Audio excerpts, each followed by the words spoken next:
Eccoci qua ragazzi, bentornati sul canale, alla mia community, a tutti gli iscritti del canale, benvenuti sul canale per chi passa per la prima volta sotto questo video. Mi raccomando, iscrivetevi al canale attivando la campanella delle notifiche, così restate aggiornati sulla cronologia di caricamento dei nuovi contenuti. Allora, vi avevo promesso negli ultimi video che sarei tornato, o meglio, avrei fatto un video sul calciomercato del Napoli. Per quanto lo si possa fare, sono nomi che sono usciti, non c'è niente di ufficiale né tantomeno di ufficioso. Forse sono più certe alcune cessioni in casa Napoli che i nomi che si stanno facendo dal punto di vista del mercato in entrata. Parliamo di questo mercato di gennaio. Premetto una cosa, mercato di gennaio che per me, dal mio punto di vista, poi fatemi sapere cosa ne pensate, ovviamente sempre qui sotto nei commenti, ha due incognite. Punto primo, i cartellini dei calciatori che eh, lievitano un tantino in base al mercato, perché il mercato di gennaio, appunto, o mercato di riparazione, serve a determinate squadre che stanno avendo una stagione altalenante a livello di risultati, di prestazioni, o al limite ci sono squadre che hanno un'infermeria piena e devono comunque andare sul mercato appunto per riparare. Quindi un calciatore che costa 15 lo puoi pagare 18-20, un calciatore che costa 20 va a finire che si tira il prezzo del cartellino arriva a 25, comunque spendi sempre un tantino in più di quanto spenderesti in un mercato estivo. Questo è il primo punto. Secondo punto, parlo ovviamente in casa Napoli, non bisogna steccare gli acquisti in entrata per il semplice fatto che non c'è un mese e mezzo tra luglio e agosto prima dell'inizio del campionato e la sessione di mercato estiva per integrare il calciatore, immetterlo negli schemi tattici, fargli ovviamente capire determinati movimenti, situazioni, appeal con la squadra. Ci sono tante cose che a gennaio, per i tempi stretti e perché si continua a giocare, non sono cose che accadono in maniera celere, ma è una conseguenza ovviamente del mercato di gennaio. Però sono considerazioni che secondo me vanno messe in conto per quanto riguarda gli acquisti futuri del nostro Napoli a gennaio. Parliamo dei ruoli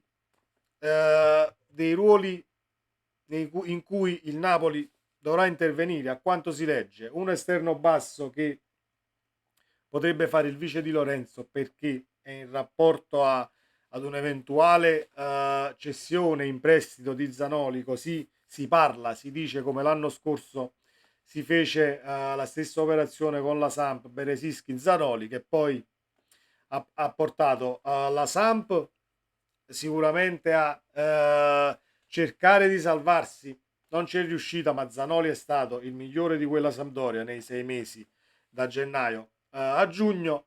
E invece noi abbiamo visto Beresischi due volte in campo. Una delle due è stato contro la Cremonese non nella finale, nella partita di Coppa Italia, dove un suo errore porta al gol della Cremonese e poi sappiamo come è andata a finire. Quindi vediamo di non fare la stessa stronzata dell'anno scorso perché sarebbe da polli. Detto questo, esterno basso, serve un centrocampista nella maniera più assoluta perché Elmas è quasi all'Ipsia già. La testa è all'Ipsia e forse anche molto altro. Servono solo le firme alla fine e il pagare moneta vedere cammello, ma credo che Elmas sia già quasi un ex calciatore del Napoli, cosa che a me non va giù. Non va giù, l'ho detto ieri nella live e l'ho detto anche l'altro ieri quando è uscita per la prima volta la notizia dopo la partita del Frosinone o durante la partita di Coppa Italia del Frosinone. A me è una cosa che non va giù perché dovresti sostituire Elmas con un calciatore con le stesse caratteristiche, ovvero un calciatore che entra dalla panchina, gli dici di stare a destra, esterno alto, ti fa l'esterno alto a destra, l'esterno alto a sinistra, perfetto, non c'è problema. Al posto di Zielinski rende lo stesso. Solo il portiere o il difensore centrale, ovviamente non glielo si può chiedere ad un Elif Elmas, però per caratteristiche dal mio punto di vista, poi può darsi che molti di voi non siano d'accordo perché su Elmas il tifo del Napoli si divide, c'è chi lo considera un calciatore mediocre, c'è chi come me lo considera un calciatore di un ottimo livello tecnico e tattico. Perché poi non è da sottovalutare, non è da sottovalutare questa cosa, soprattutto l'impiego tattico di un calciatore in base a una rosa che hai, serve come il pane in casa Napoli perché potevi coprire determinati ruoli. Mi auguro che il Napoli si stia coprendo o vada a tappare il buco che lascerà Elmas per la sua partenza verso l'Ipsia e che lo faccia bene questo Napoli perché non possiamo permetterci appunto per la seconda considerazione che ho fatto prima, ovvero prendi un calciatore, deve rientrare in schemi tattici, appeal con la squadra, nuovi compagni, giochi nel frattempo perché non hai il tempo di andare in ritiro per provare determinate situazioni, quindi serve un calciatore pronto, non serve un parametro zero, non serve un calciatore che non vede il campo da 6 mesi, no, servono calciatori pronti che li metti in campo e riescano a renderti dal minuto 1. Detto questo, centrocampista esterno basso, abbiamo detto, serve un difensore centrale molto veloce perché tra i quattro che abbiamo pecchiamo sicuramente in velocità, pecchiamo nella lettura dell'azione, pecchiamo un tantino nell'anticipo proprio come fondamentale di difesa e ho letto che Ostigard è scontento, potrebbe guardarsi intorno. Io tra i quattro difensori che abbiamo, l'unico marcatore, secondo me, uomo a uomo più forte è proprio Ostigard. È vero che i piedi non sono eccellenti, ma a livello di difesa e graniticità, se si può dire, Ostigard è uno di quelli. Poi vedremo se il Napoli prenderà un difensore e ne cederà un altro. Mi auguro di no perché serve un uomo in più in difesa e non un calciatore che va per uno che viene. Allora, detto questo, il difensore vedremo il Napoli dove andrà a parare. I nomi caldi sono a centrocampo perché c'è anche la cessione di Anghissa, non la cessione, mamma mia, che cosa ho detto? L'impiego di Anghissà ovviamente in Coppa d'Africa, quindi via Elmas e via Anghissà saranno due i posti vuoti da riempire a centrocampo, al di là delle chiacchiere che poi ritorneremo quando ci sarà qualcosa di più concreto su Demme e su personaggi che possono lasciare Napoli se scontenti, perché Mazzarri è stato chiaro in conferenza, io posso essere d'accordo ma non troppo sul fatto io sono a Napoli, chi è scontento se ne può andare, eccetera, eccetera. Secondo me è una situazione che bisogna prendere assolutamente eh, in maniera repentina e veloce, riprendere in maniera repentina e veloce per non capitolare del tutto, perché a livello psicologico il Napoli sta attraversando un periodo veramente buio e quindi serve riportare entusiasmo e non steccare questi acquisti. Comunque andiamo ai nomi che ci sono ovviamente che stanno ballando intorno al Napoli. Allora, al nome del vecchio Bubakari Soumaré del Siviglia, centrocampista che io vorrei domani a Napoli perché è il nome che è già uscito tempo fa, pronto, fisicità, tecnica, non parliamo di calciatori con la tecnica sopraffina, ma buona tecnica e ottima visione di gioco. Speriamo che il Napoli viri su questo profilo, ma ci sono anche altri nomi. Si è aggiunto anche quello di Pierre-Emile Højbjerg del Tottenham, ma soprattutto quest'ultimo ha una valutazione che resta piuttosto alta. Al di là della valutazione, il calciatore del Tottenham ha un ingaggio che se non erro è 6 milioni e mezzo, ma non voglio sbagliarmi perché non ho dato nemmeno un double check sui dati di Transfermarkt. Ricordo che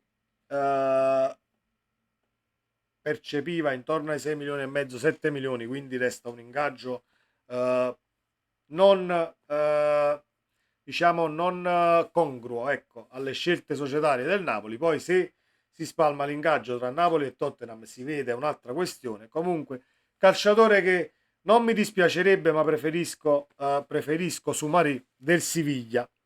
Andiamo avanti.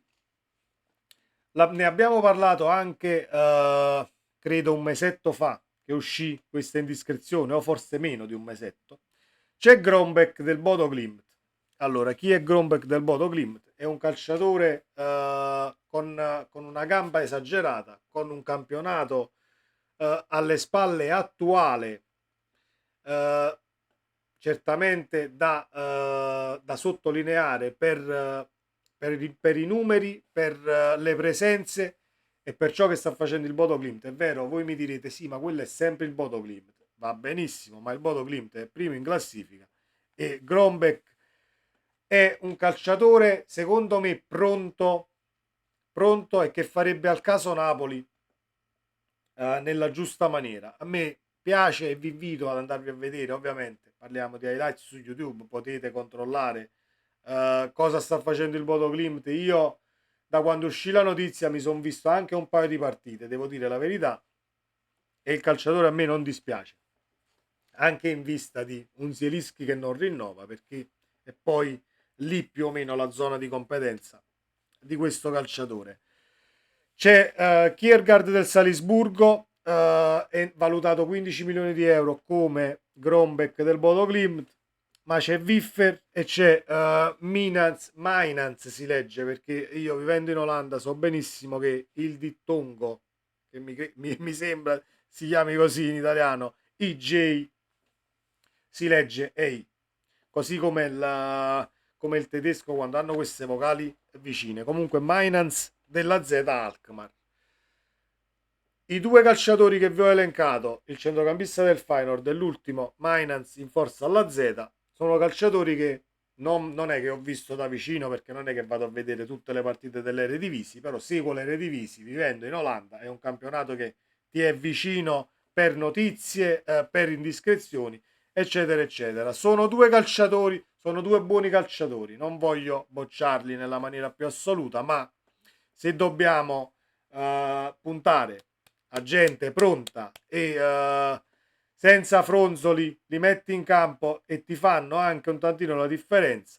Soumaré prima, Grombeck come seconda scelta, o meglio tutte e due. Soumaré e Grombeck sarebbe la coppia da prendere. Questo è il mio punto di vista. Poi vedremo su quale difensore il Napoli andrà a virare, perché la grana principale è lì, per il semplice fatto che il reparto difensivo, dal punto di vista del mercato, è differente dalla mediana o dall'attacco, dove diciamo lo scambiarsi le pedine tra le società e tra calciatori che finiscono sul mercato è molto più alto dal centrocampo e attacco che nella linea difensiva. I difensori sono molto meno. Chi ha due centrali come si deve, o quattro centrali come si deve in questo caso, in una rosa, 4 e 5 centrali che siano, chi ce li ha buoni se li tiene, e addirittura stesso il difensore, ne ho parlato anche in una live, stesso il difensore centrale, il ruolo che prevede la massima collaborazione con l'altro compagno vicino di reparto. Se c'è un'affinità tra i due di reparto, è difficile che il calciatore stesso lasci la società dove per andarsene in un'altra e avere diciamo questo sbandamento iniziale con l'affinità col compagno di reparto, eccetera, eccetera. E ovviamente ci sono parametri zero che a me non piacciono, a parte un Boateng che fisicamente, ragazzi, fisicamente Boateng che poi si possa rompere dopo un mese che l'hai preso e nella normalità delle cose, visto l'andazzo muscolare e di infortuni di Boateng, come disse Armando di Casanapoli in una live, se prendi un parametro zero lo devi avvisare adesso o lo dovevi già avvisare per prepararsi al meglio, al top fisicamente per poter essere schierato sin da subito. Poi che debba rientrare in dettami tattici, se prendi difensori di questa esperienza come Boateng ci metti molto meno, perché hanno esperienza da vendere a livello difensivo e diventa più semplice lavorarci, al di là che se tu prenda il 22enne, il 23enne di turno che di esperienza ne ha fatta, ma non come quella che avrebbe un Boateng